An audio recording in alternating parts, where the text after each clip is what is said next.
Assalamualaikum warahmatullahi wabarakatuh. Selamat pagi dan salam sejahtera untuk kita semua. Bertemu lagi dengan saya, Ridhar Salahuddin Kusdini, dan hari ini kita akan kembali belajar geografi.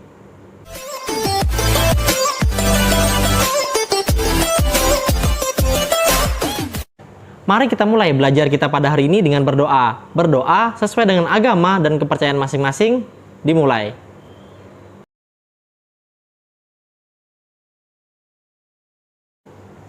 Dan jangan lupa siapkan buku paket, buku LKS, dan juga buku catatan kalian masing-masing agar materi yang akan kita pelajari pada hari ini akan lebih mudah untuk kalian pahami.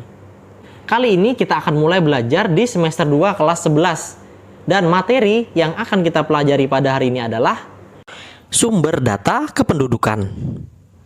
Apakah di antara kalian ada yang tahu berapa total jumlah penduduk di Indonesia? Bagaimana cara kita bisa mengetahui jumlah penduduk yang ada di Indonesia? Lalu siapa yang bertugas untuk menghitung jumlah penduduk Indonesia? Indonesia adalah sebuah negara yang besar, mempunyai jumlah penduduk terbanyak nomor 4 di dunia, setelah Tiongkok atau Cina, lalu India, dan Amerika. Berdasarkan perhitungan terakhir, jumlah penduduk Indonesia lebih dari 273 juta jiwa. Dari manakah angka tersebut berasal? BPS atau Badan Pusat Statistik adalah lembaga yang bertugas untuk mengumpulkan, mengolah, dan juga mempublikasikan data kependudukan. Sumber data penduduk merupakan sumber yang diperoleh untuk mengetahui dinamika penduduk, untuk mendapatkan gambaran mengenai kondisi kependudukan suatu wilayah atau negara. Diperlukan data yang akurat mengenai aspek-aspek kuantitas dan kualitas penduduk. Tingkat akurasi data yang diperoleh sangat mempengaruhi ketelitian hasil analisis dan juga prediksi kondisi kependudukan. Dan data kependudukan di Indonesia dapat diperoleh dengan berbagai metode, meliputi sensus, registrasi, dan juga survei penduduk. Kita mulai dengan sensus penduduk. Sensus penduduk bertujuan mendata kondisi penduduk secara faktual. Sensus penduduk merupakan kegiatan pengumpulan, pengolahan, dan juga penyajian data kependudukan secara menyeluruh di suatu daerah dan pada waktu yang tertentu. Menurut seorang ahli bernama Mantra, sensus penduduk disebut sebagai cacah jiwa. Sensus penduduk adalah suatu proses keseluruhan dari pengumpulan, pengolahan, penyajian, dan juga penilaian data penduduk yang menyangkut antara lain ciri demografi, sosial ekonomi, dan juga lingkungan hidup. Di dalam sensus ada beberapa syarat yang harus dipenuhi. Di antaranya adalah sebagai berikut. Yang pertama, semua orang atau bersifat mandiri. Informasi demografi harus mencakup semua orang atau mandiri yang ada di dalam suatu wilayah tertentu, baik itu bersumber dari anggota masyarakat ataupun anggota keluarga. Lalu, waktu. Sensus dilakukan secara periodik pada saat tertentu yang telah ditentukan. Waktu yang dilaksanakan secara serentak. Dan syarat yang terakhir adalah wilayah tertentu. Cakupan sensus dan ruang lingkup sensus meliputi wilayah tertentu secara rata di setiap wilayah. Di Indonesia, pelaksanaan sensus dilakukan setiap 10 tahun sekali dan dimulai sejak tahun 1960 setelah Indonesia merdeka. Lalu dilanjutkan secara berkala setiap 10 tahun sekali dan sensus yang terakhir baru saja dilaksanakan pada tahun 2020 yang lalu. Sensus dibagi menjadi dua, yaitu de jure dan juga de facto. De jure dilakukan dengan cara melakukan perhitungan terhadap warga penduduk asli dari daerah yang sedang dilakukan sensus. Sehingga apabila ditemukan orang yang bukan penduduk asli dari suatu daerah, maka tidak dimasukkan dalam perhitungan. Untuk membedakan antara penduduk asli dan juga bukan asli, bisa dilihat dari kepemilikan KTP.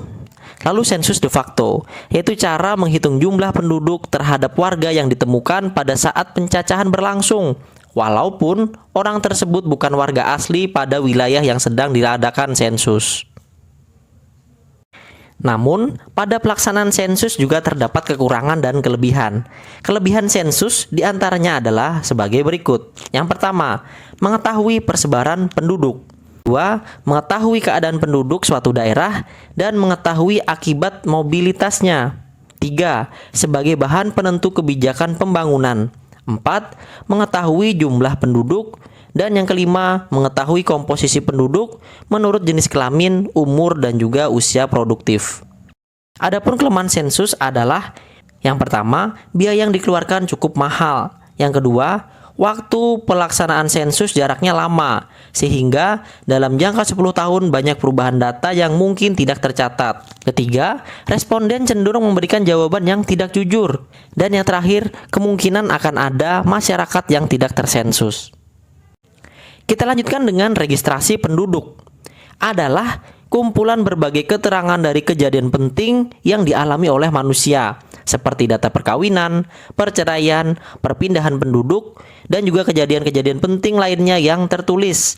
Semua catatan itu pada akhirnya dikumpulkan dan digunakan sebagai sumber data resmi dalam penghitungan suatu peristiwa demografi.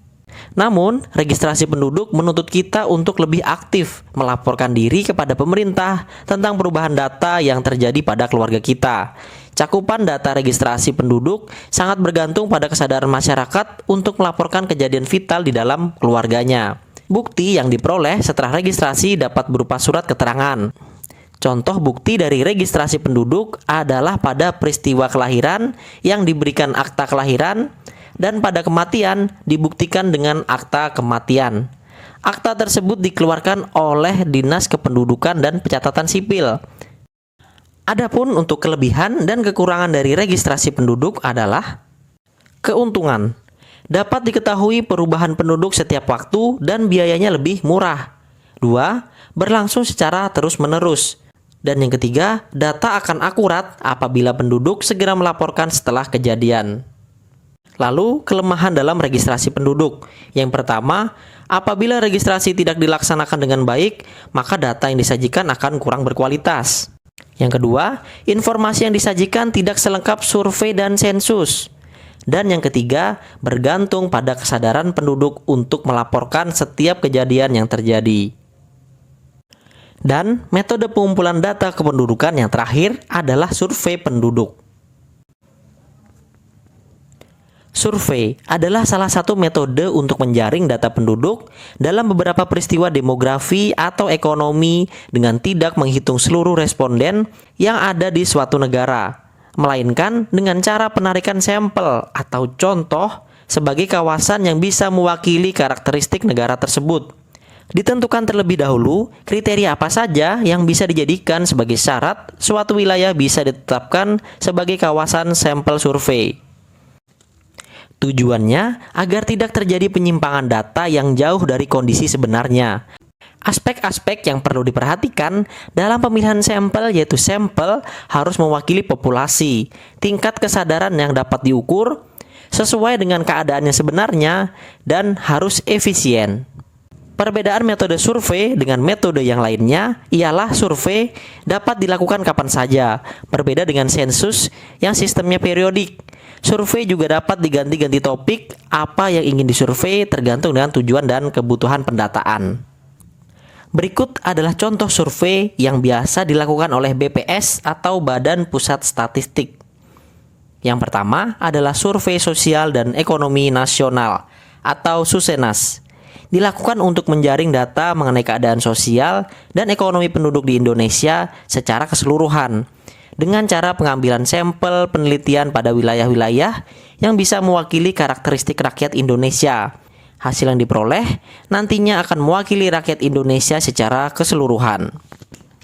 Adapun kelebihan dan kekurangan dari survei adalah kelebihan survei penduduk yakni biaya yang lebih murah dibandingkan dengan sensus dan dapat digunakan untuk menguji ketelitian sensus ataupun registrasi. Sementara itu, kelemahan survei adalah data yang dimiliki kurang akurat, tidak representatif, dan tidak dapat menggambarkan kondisi penduduk apabila terjadi kesalahan dalam pengambilan sampel. Demikianlah pembelajaran kita pada hari ini. Mudah-mudahan dapat kalian pahami dan juga bermanfaat untuk kita semua. Terima kasih atas perhatiannya. Mohon maaf apabila ada salah kata. Assalamualaikum warahmatullahi wabarakatuh. Selamat pagi dan salam sejahtera untuk kita semua.